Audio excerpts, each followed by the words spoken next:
Seja bem-vindo ao podcast Juízo e Sabedoria. Tema: O Sermão do Monte. Produção: Juízo e Sabedoria. Publicação: Editora Fortes. Apresentamos inicialmente o conteúdo bíblico e interpretações, em seguida as reflexões sobre o tema. O Sermão do Monte, o Manifesto do Reino de Deus. Prefácio. Entre os mais belos e desafiadores discursos já proferidos por Jesus, o Sermão do Monte, registrado em Mateus capítulos 5 a 7, ocupa um lugar central. Trata-se não apenas de uma coletânea de ensinamentos morais, mas de uma convocação à verdadeira espiritualidade, à maturidade interior e à vivência radical dos valores do Reino de Deus. Aqui, Jesus revela o caráter de Deus e propõe uma nova forma de ser humano, não baseada em aparência ou religiosidade externa, mas em transformação profunda do coração.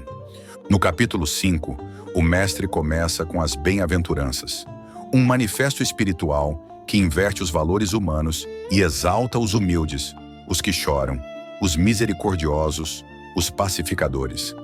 Ele nos convida a ser sal da terra e luz do mundo, a viver com integridade, a ir além da justiça dos fariseus, amando até os inimigos. É um chamado à santidade relacional e à coerência interior. Mateus 6 nos conduz à prática devocional. Oração, jejum, generosidade, tudo feito em segredo, diante do Pai que vê o oculto. Aqui aprendemos a viver sem ansiedade, com os olhos fixos no reino e não nos bens. Jesus nos ensina a confiar, buscar primeiro a vontade de Deus e abandonar a hipocrisia espiritual. Em Mateus 7, ele nos convida a cultivar discernimento, evitar o julgamento injusto, confiar na bondade do Pai e andar pela porta estreita. Ele conclui com uma advertência. Ouvir suas palavras e não praticá-las é como construir sobre areia. A verdadeira sabedoria está em obedecer. O Sermão do Monte é mais que um texto, é uma jornada. É um espelho para a alma e uma semente de eternidade plantada no coração humano. Ao ler ou ouvir este livro, você será desafiado a repensar sua visão de sucesso, sua espiritualidade e sua maneira de se relacionar com Deus e com o próximo. Este livro é um convite à transformação. O Sermão do Monte foi feito para ser vivido, para ser meditado com o coração e praticado com coragem. Ao mergulhar nestas palavras, você não apenas encontrará princípios espirituais, mas uma voz que fala diretamente à sua alma.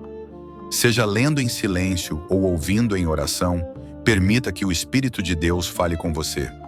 Esta pode ser a jornada mais importante da sua vida, um caminho rumo à intimidade com o Pai, à autenticidade no viver e à verdadeira felicidade. Vamos começar? O reino dos céus está mais próximo do que você imagina.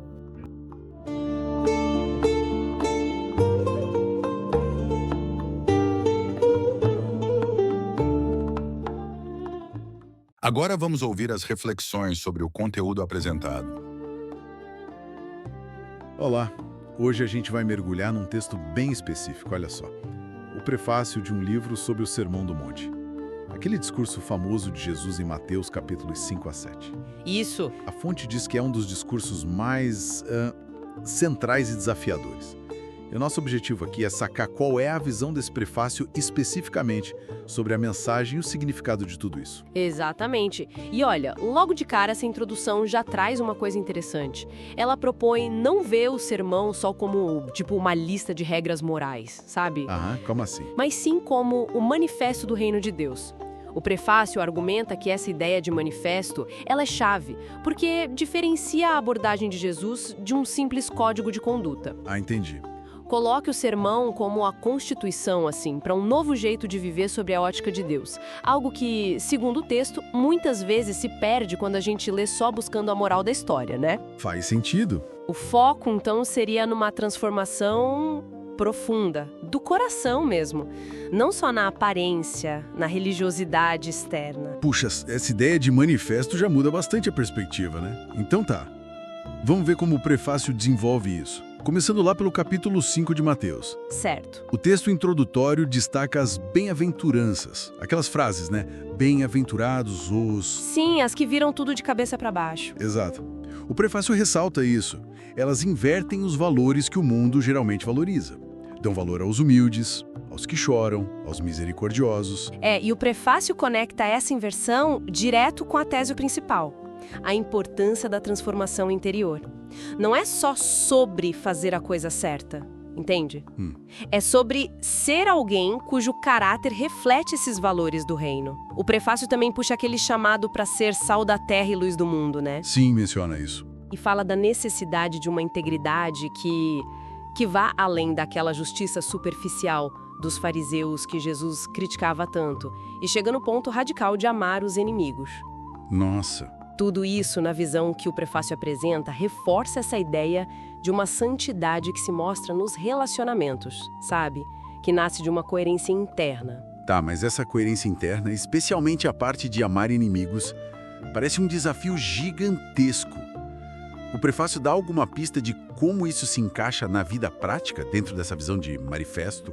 Olha, o fascinante aqui, eu acho, é que o prefácio sugere que esses mandamentos, assim, radicais, eles não são só ideais distantes e inalcançáveis, Certo. mas são a própria expressão de como é a vida de um cidadão do reino de Deus. Amar o inimigo, por exemplo, não seria só um ato de vontade sobre-humana, sabe? Seria um reflexo do caráter do próprio rei que, como o sermão mesmo diz, faz chover sobre justos e injustos. A ênfase é em ser diferente porque você pertence a uma realidade diferente, entende? Entendi. É uma mudança de identidade quase. Essa ênfase no coração, não só na aparência, que o prefácio destaca no capítulo 5, parece ganhar ainda mais força quando a gente olha para o capítulo 6, né? Com certeza. Principalmente no jeito que essa introdução aborda as práticas de devoção. Sim, o prefácio aponta direto para o capítulo 6, tratando de esmola, oração e jejum. E o ponto crucial que ele destaca é a motivação. Ah, motivação. Exato. Jesus insiste que essas coisas sejam feitas em segredo, para Deus. Não para a galera ver, para exibição pública. O texto interpreta isso como uma rejeição clara da hipocrisia espiritual. Faz todo sentido. E mais, ele conecta essa prática secreta com o chamado para viver sem ansiedade sobre grana, bens materiais, buscando primeiro o reino e a sua justiça. Peraí, então tem uma ligação entre a prática secreta e a falta de ansiedade? É o que o prefácio sugere, que é preciso alinhar a vida interior e as prioridades com os valores de Deus, desafiando aquele foco cultural na riqueza, na preocupação constante. É como se essa confiança secreta em Deus, ela te libertasse da necessidade de aprovação externa e também da ansiedade material. Nossa, isso é forte. Viver sem ansiedade buscando o reino. Parecia totalmente na contramão de muita coisa hoje em dia. E como o prefácio amarra tudo isso no capítulo 7? Bom, o capítulo 7, segundo a análise dessa introdução, foca no discernimento e na ação. Discernimento. Menciona evitar julgamentos hipócritas, né? Aquela coisa de tirar a trave do próprio olho antes de ver o cisco no olho do outro. Clássico. Fala da confiança na bondade de Deus ao pedir e dar-se-vos-á.